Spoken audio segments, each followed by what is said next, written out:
The face that you are looking at is the face of a loser. That sounds pretty harsh, doesn't it?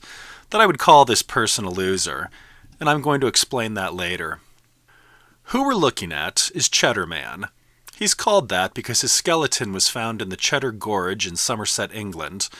He lived about 10,000 years ago, and as you can see, he's not what the people of England look like today, or at least the native-born people of England today.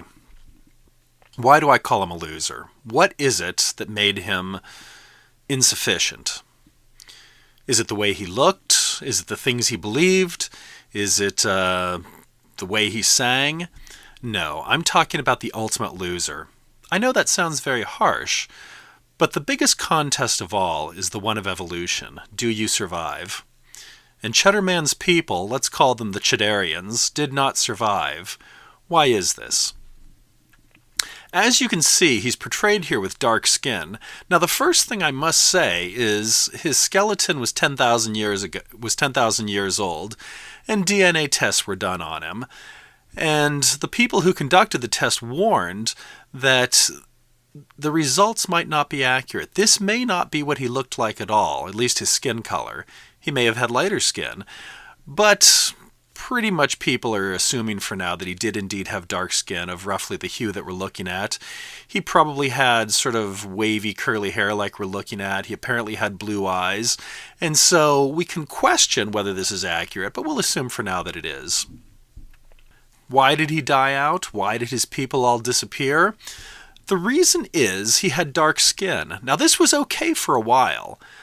His people lived up in England and were doing okay, and the reason was they were eating a diet that was rich in vitamin D. They were hunter-gatherers, they were not farmers, and because they were hunter-gatherers, they were eating more meat, more fish, more food that is going to have the nutrition, specifically the vitamin D that he needed. He was unable to synthesize vitamin D from sunlight. However, there were other people living near him who had lighter skin, and these people were farmers. They had an advantage. Not only were they able to make vitamin D, but they were able to farm. If Cheddar Man tried farming, his diet would become poorer, and he would become sick, and then he would lose in fights. And the competition that was taking place was more than just fighting. For instance, his people, the Cheddarians, would have difficulty having large families. They were hunter-gatherers, and it was difficult to get enough food to have many children. The groups around him, the farmers, on the other hand, were able to grow these large crops, and even though there was not vitamin D in the food that these lighter-skinned people were eating, they were able to synthesize that vitamin D from the sunlight because the sunlight was able to penetrate into their skin. Cheddar Man, the sunlight was not able to penetrate into his skin.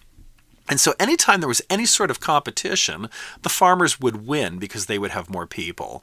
If it was a matter of gaining ownership of a lake, because these people were territorial, they were tribal, they fought for their own group. If it was a matter of getting a territory of a lake that had fish in it, the Cheddarians would lose, the farmers would win. If it was a matter of getting a hunting ground where there were deer, the Cheddarians would lose, the farmers would win since they had more children. And this is what I mean by Cheddar Man being a loser. It sounds harsh. I'm sure he was a nice guy. Maybe he sang nicely. Maybe he was very pleasant. But he was unable to win those competitions, and his people died out. And this is what human evolution is all about. There is always this competition going on. Who are the winners and who are the losers? Cheddar Man was the ultimate loser. All his people are gone because he was inadequate. And this is going on today. Now, one thing about evolution is these die-offs, these population losses, these instances where a group, a race disappears, does not happen in times of plenty. Right now it's sort of difficult to believe that this human winnowing is taking place because we live in such a wealthy period. This is extremely unusual. We've recently had some large scientific revolutions, some industrial revolutions, some agricultural revolutions, and currently we have tons and tons of resources. During these times of plenty, you might call them feast times, everybody does okay. People take care of the poor, people are very nice to each other, there's not a lot of competition. That's not when evolution really takes place. Now, it is happening even now. There are people who are dying off. If you go to a prison, you'll see people who have difficulty gaining wealth. You'll see people who have difficulty gaining spouses. Since they're in jail, they're not raising their children. Their children are going to have a harder time. These are the people who are having difficulty gathering resources. In general, if you look at the bottom 10% in wealth of people, those are the people who are most likely to be winnowed out. Now, one thing that I must stress is you never really know who are going to be the winners and who are going to be the losers until after the fact. You can look at a group of wealthy people and say, aha, they're the winners. But for instance, if they have an ideology that doesn't allow them to have children, perhaps they believe that they'd rather be feminists and they'd rather the women go off and have careers instead of having children, those people could just as easily die out.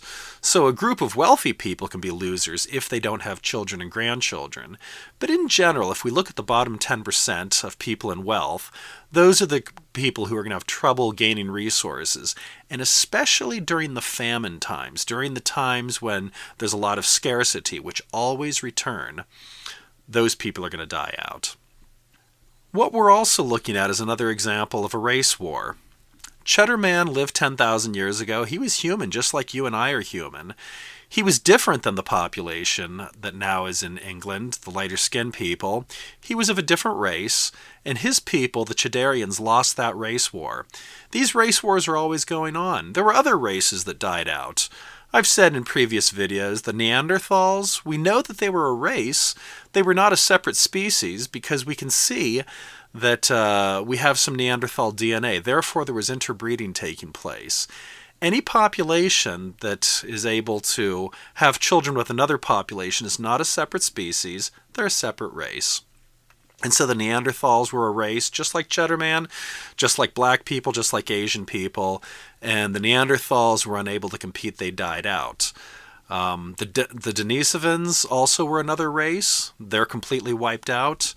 And Cheddar Man, the Cheddarians, they were another race. They died out. And there's a very good possibility that some races that we see around us today will also die out. And I will stress over and over again and never forget that we don't know who the winners are and who the losers are until after the fact, after the race war has been lost.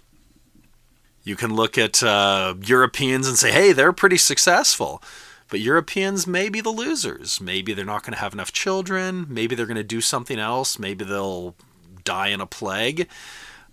Sometimes diseases are selective of certain races. Interestingly enough, AIDS tends not to attack Europeans. They have a natural immunity to it. AIDS kills more Africans, for instance, because they do not have an immunity. Another disease may come along that just selectively gets Europeans and they'll die out. So we don't know who the losers are until after the fact. But as upsetting as it may be to some, look at Cheddar Man. He's a loser. He did not win that evolutionary race. And that race, and maybe I shouldn't use the word race because it's used two ways here, but that competition is always going on. It's going on right now. And we can look at the people who have trouble getting resources, the people who have trouble having children, giving their children enough food, giving their children enough shelter, all of the resources that children need to thrive. And chances are those are the people who are going to lose out in the next race war, the next competition.